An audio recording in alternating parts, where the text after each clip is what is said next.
부자와 권세자들에게 전도하는 것은 쉽지 않은 일일 수 있습니다. 그들은 이미 세상적인 부와 권력을 가지고 있기 때문에 종종 영적인 가치나 신앙에 대해 무관심할 수 있습니다.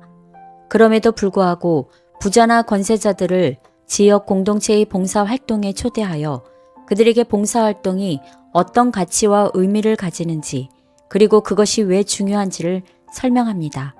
그런 다음 그들을 직접적으로 초대하여 봉사활동에 참여함으로써 그들에게 그들이 가진 자원과 재능을 이용하여 큰 변화를 만들어낼 수 있다는 것을 알려줍니다.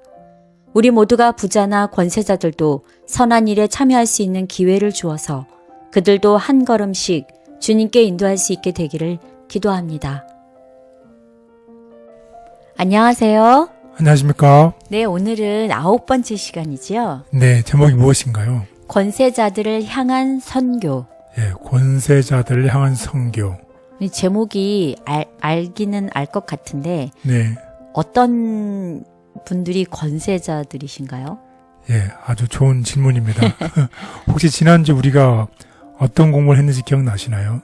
네, 도움이 필요한 사람들을 위한 선교. 예, 도움이 필요한 사람들을 찾아가서 그 사람들을 도와야 된다라는 공부를 했었죠. 네, 그러면 오늘은 도움이 필요한 사람이 아니라 도움을 줄 수 있는 사람들, 이 사회적인 이 포지션이 높은 사람들 있죠. 네. 부자거나 학자거나 뭐 정치가이거나 사학가이거나 이 교회에 왔을 때 교회에 큰 도움을 줄 수 있는 사람들에 어떻게 전도할 수 있는지에 대한 공부를 하는 겁니다. 네. 그래서 꿀팁이네, 꿀팁. 예. 도움을 줄 수 있는 사람들을 전도할 수 있는 예, 꿀팁. 도움을 줄 수 있는 사람들을 이 권세자들이라고 이렇게 아. 번역했다고 생각하시면 쉽겠습니다. 네, 알겠습니다.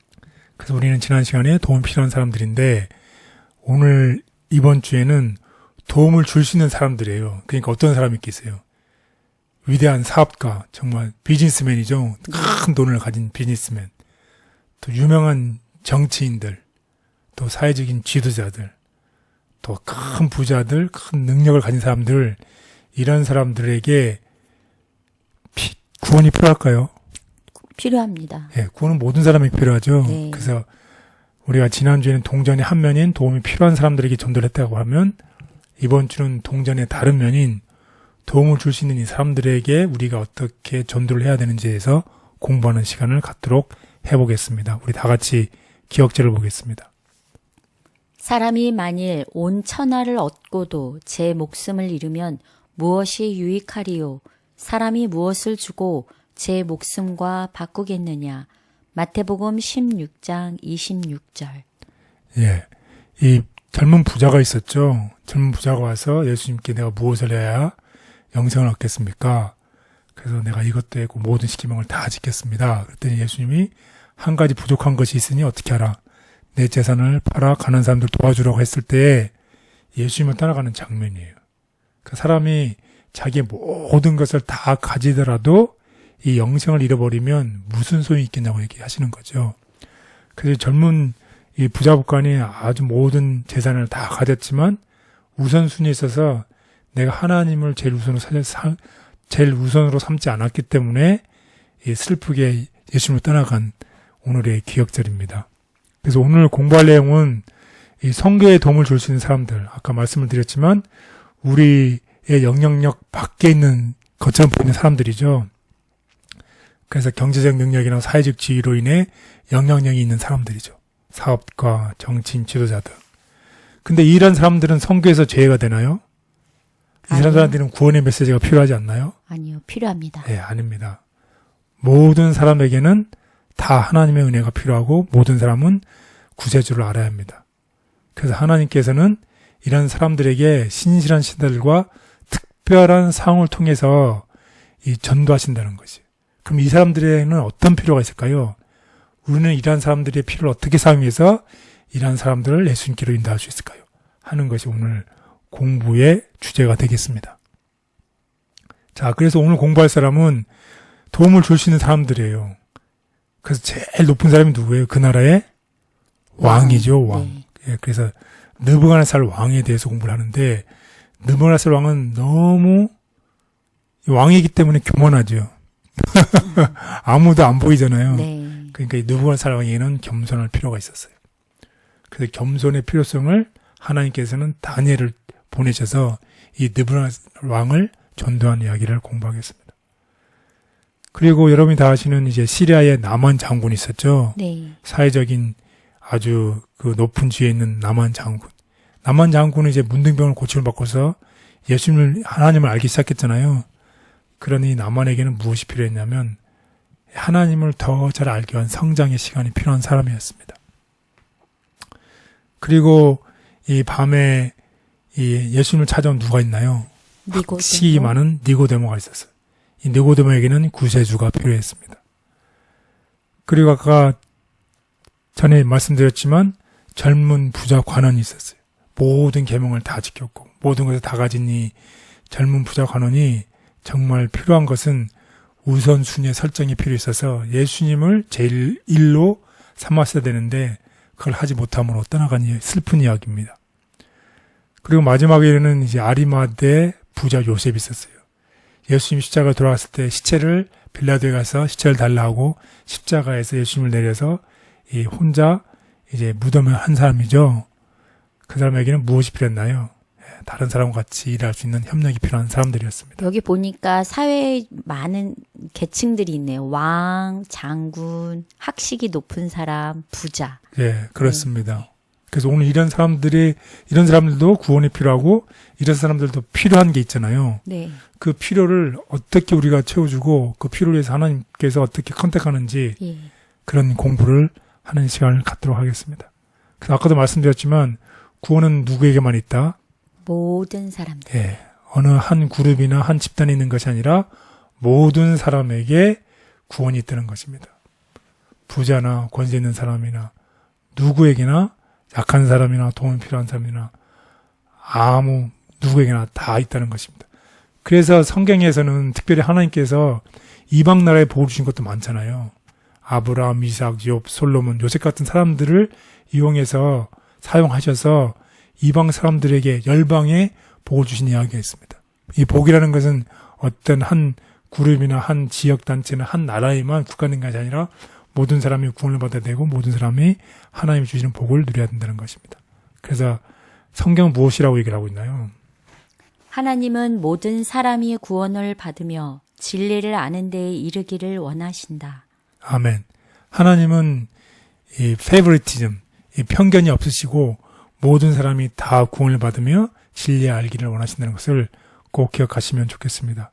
그래서 오늘 학습 순서는 우리 첫 번째 느부갓네살 왕에 대해서 배우고 그 다음에 군대 장관 나만, 그리고 학식 있는 사람 니고데모에 대해서, 그리고 이 젊은 부자 관원과 또 삭개오에 대해서 공부를 하겠고 마지막으로는 이제 아리마대 사람 부자 요셉에 대해서 오늘 공부를 해보도록 하겠습니다. 첫째 날 느부갓네살. 예, 느부갓네살 왕이죠. 다니엘서 4장에 나와 있는 이 내용입니다. 여러분이 다 아시겠지만 이 다니엘 4장에 느부갓네살 왕이 교만해져서 이제 겸손하게 이제 내려오는 이야기죠. 그래서 아까도 말씀드렸지만 구원은 특별한 사람만에게만 주어지는 것이 아니라는 거죠. 국가의 왕이거나 대통령도 포함해서 모든 사람에게 구원이 전해져야 되는데 이런 사람들에게 접근하는 것이 사실상 어렵죠. 네, 어렵죠. 불가능한 것처럼 보이죠. 그래서 특별히 이 느부갓네살 왕을 어떻게 전도할 수 있었을까요? 그 방법입니다. 그때 누구를 이용하셨나요? 하나님께서. 다니엘. 예, 그렇습니다. 하나님께서 높은 곳에 도달하기 위해서 특별한 방법으로 다니엘과처럼 충실한 사람을, 영향 있는 충실한 사람을 그 높은 포지션에 올려서 이 왕에게 하나님의 이 복음을 전하는 이 다리로 역할을 사용했다는 것입니다. 하나님께서 직접 개입하셔서 이제 이 교만한 왕을 직접 교만과 오만을 낮추시고 하나님을 의지하는 법을 깨닫게 하신 내용입니다.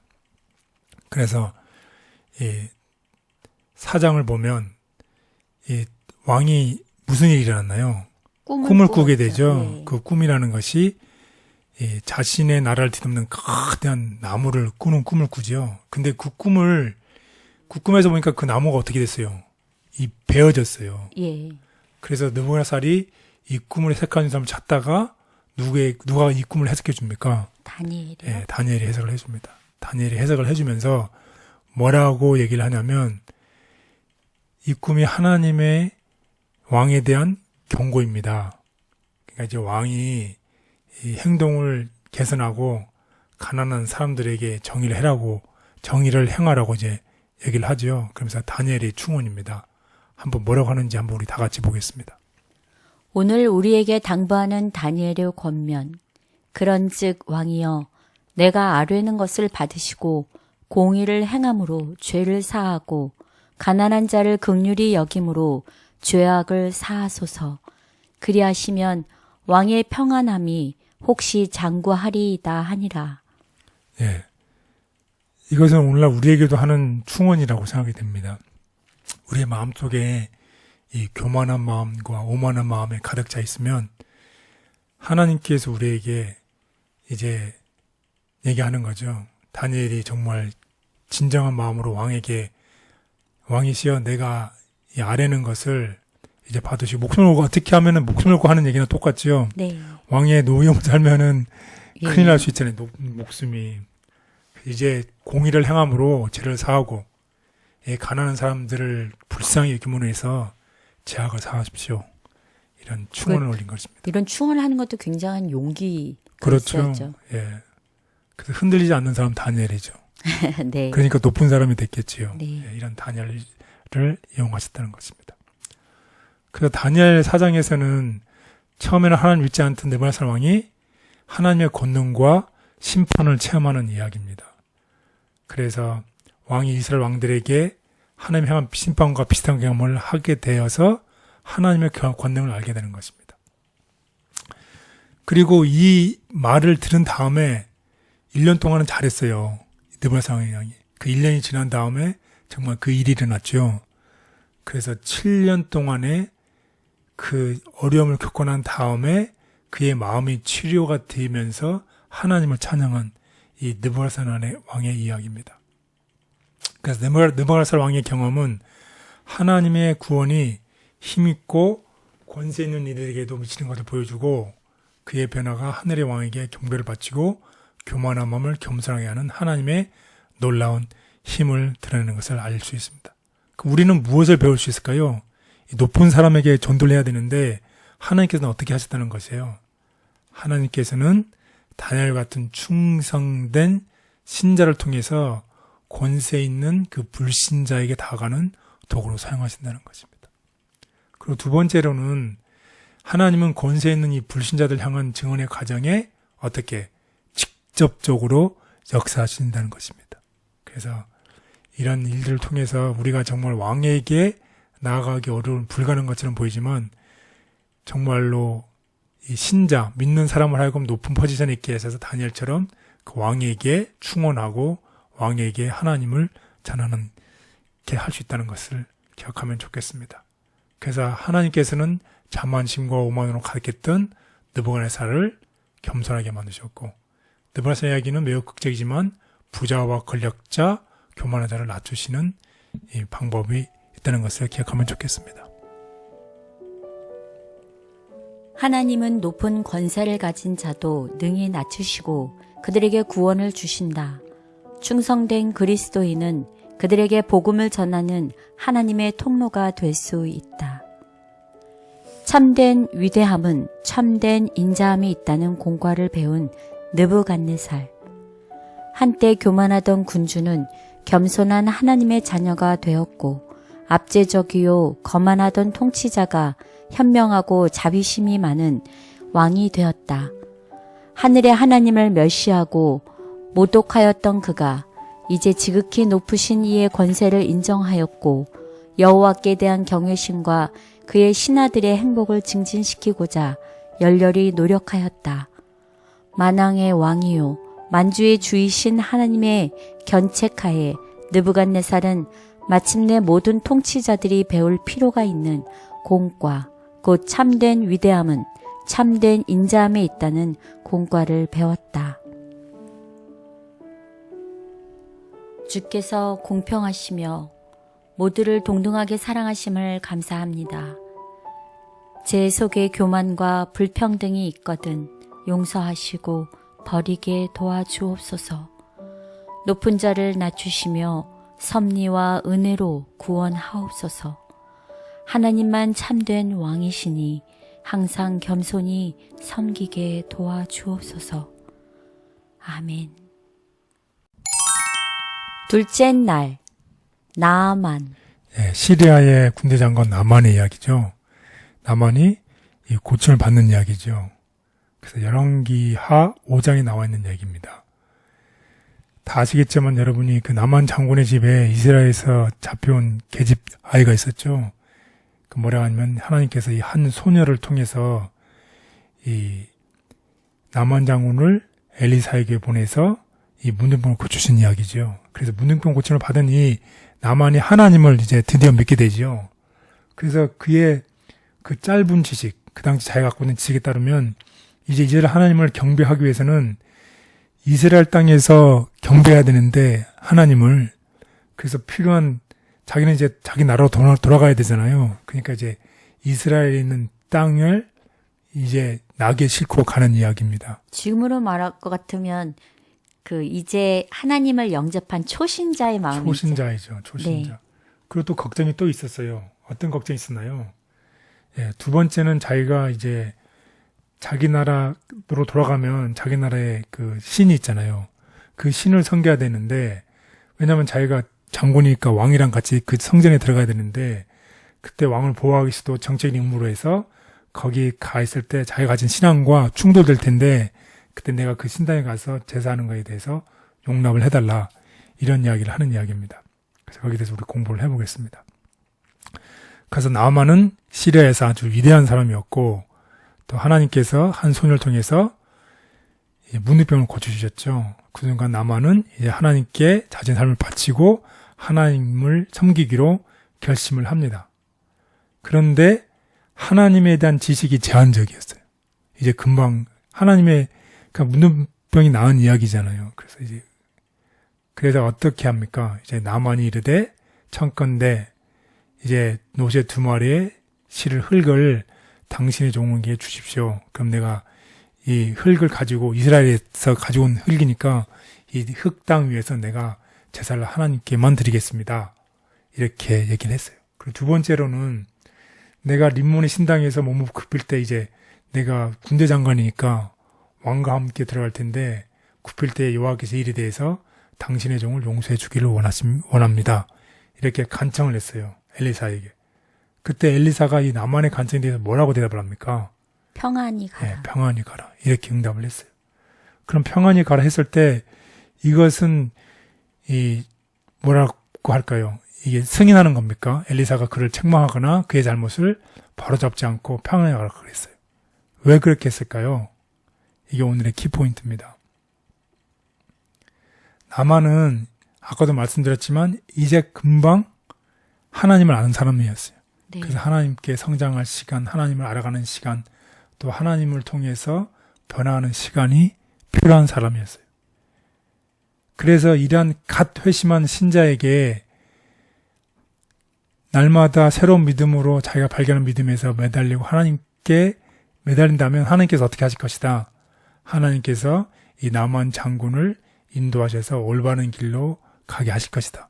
그때까지 무엇이 필요하다? 기다림. 기다림, 시간이 필요하다는 겁니다. 우리가 새로운 신자를 이제 맞이하고 새로운 신자를 어떻게 전도하고 대해야 되는지에 대한 이 권면의 말씀을 보겠습니다.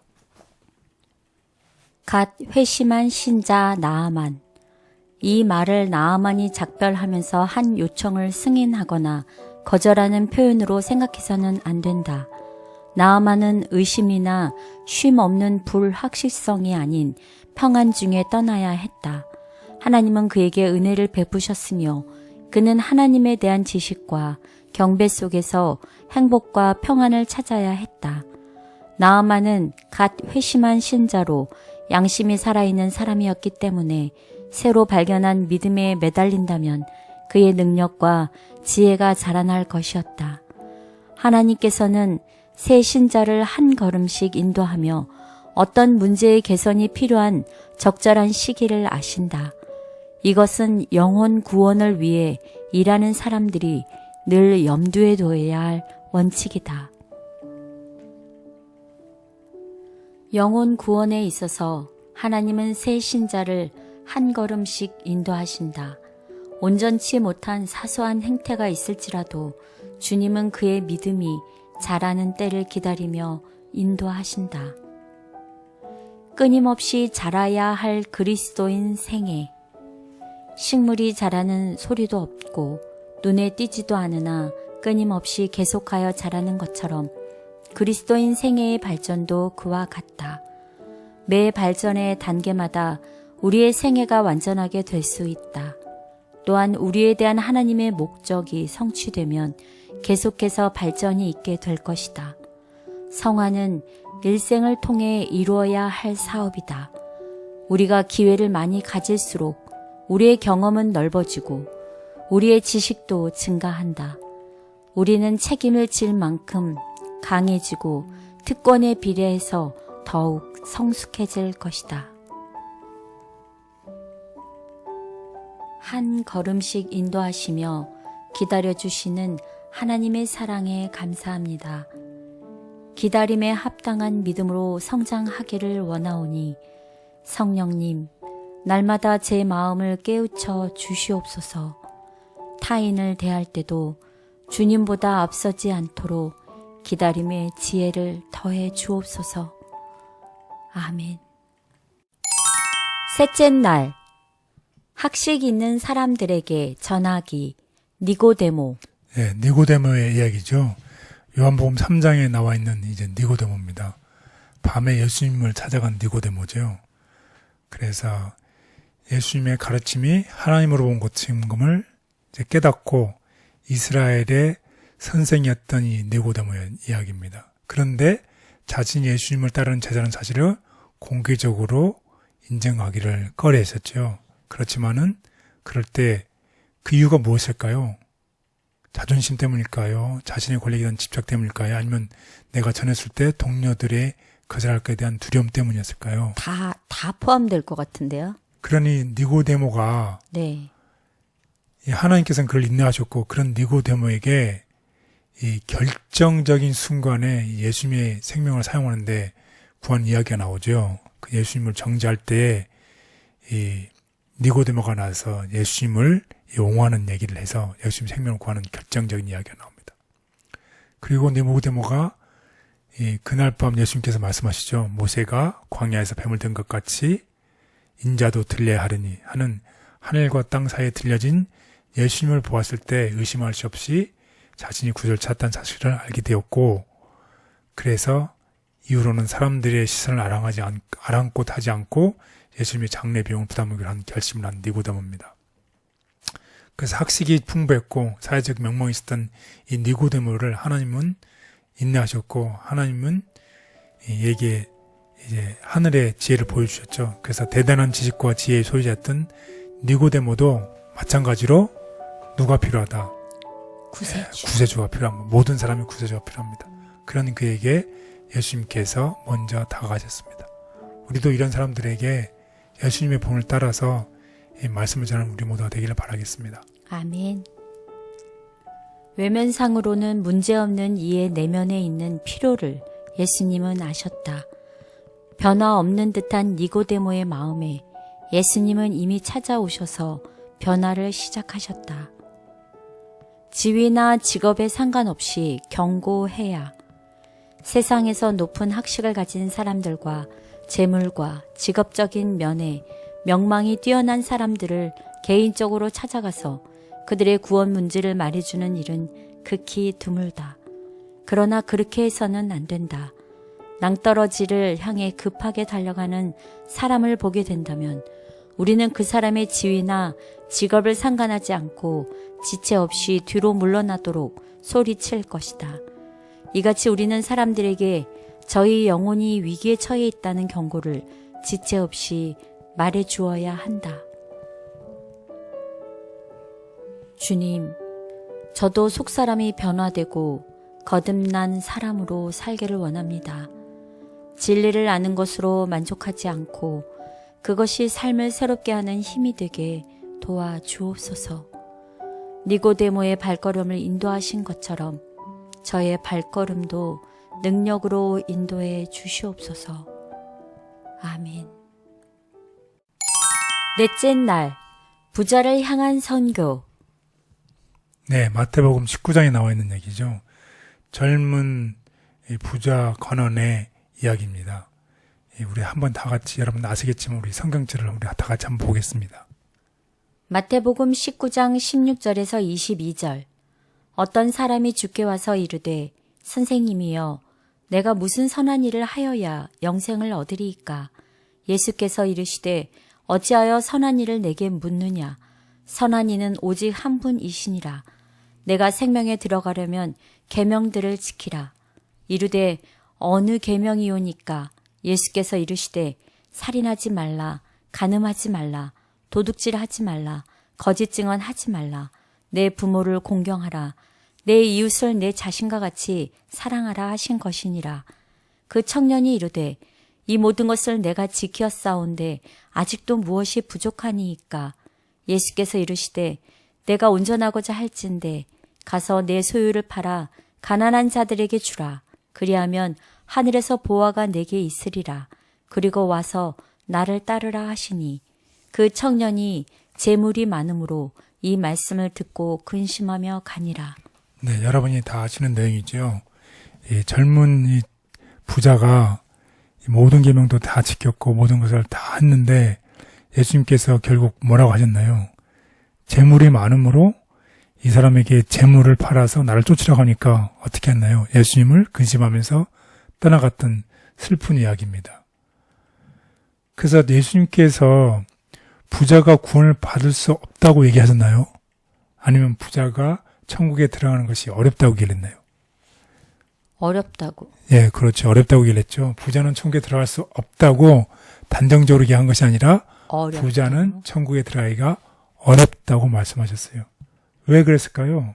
부자가 왜 천국에 들어가기가 어려웠을까요? 특별히 이 젊은 이 부자는 전심으로 하나님 섬기기 위해서는 재산을 처분해야만, 그러니까 모든 부자가, 이 젊은 부자 말고 이 젊은 부자를 포함해서 모든 이상의 모든 부자가 정말 하나님을 섬기기 위해서는 재산을 처분해야만 할까요?